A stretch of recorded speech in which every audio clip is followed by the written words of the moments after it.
जी नाजरीन, आप लोग इस वक्त देख रहे हो ग्वादर सिटी न्यूज़। जैसे आप लोगों को आज मालूम है कि माहीगीर इत्तेहाद की जानिब से डूरिया शेड से लेकर ग्वादर प्रेस क्लब तक एक फॉर अमन मोटरसाइकिल रैली निकाली गई है।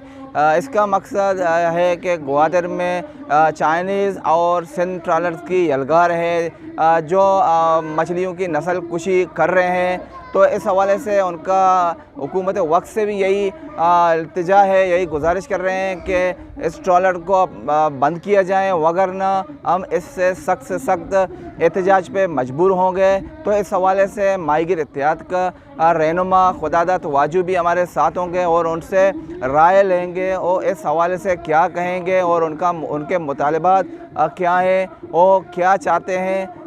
सिंध ट्रॉलर्स और चाइनीज़ ट्रॉलर्स की यलगार की वजह से जो मछली की नस्ल कुशी की जा रही है।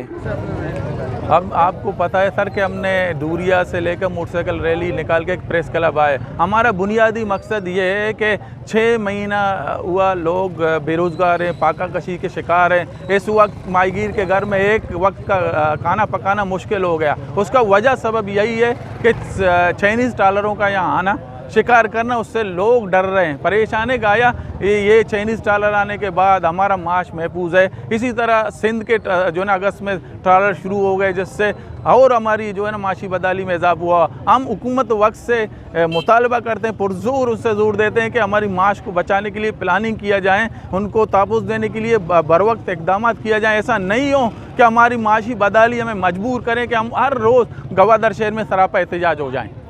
अगर इस तरह हुकूमती इदारों का रवैया रहा जो हम समझते हैं गैर तसल्ली बख्श है, जो इदारे जिनका मैंडेट है उस अमल को सरअंजाम नहीं दे रहे हैं, तो हम समझते हैं कि हम सख्त से सख्त एहतजाज करेंगे और गवादर में जो आल पार्टी है उनके साथ मिल के हम सरापा एहतजाज होंगे। और अगर हमारा मसला हल नहीं हुआ तो माहीगीर खुद जाके समंदर में ट्रॉलरों को पकड़ेंगे।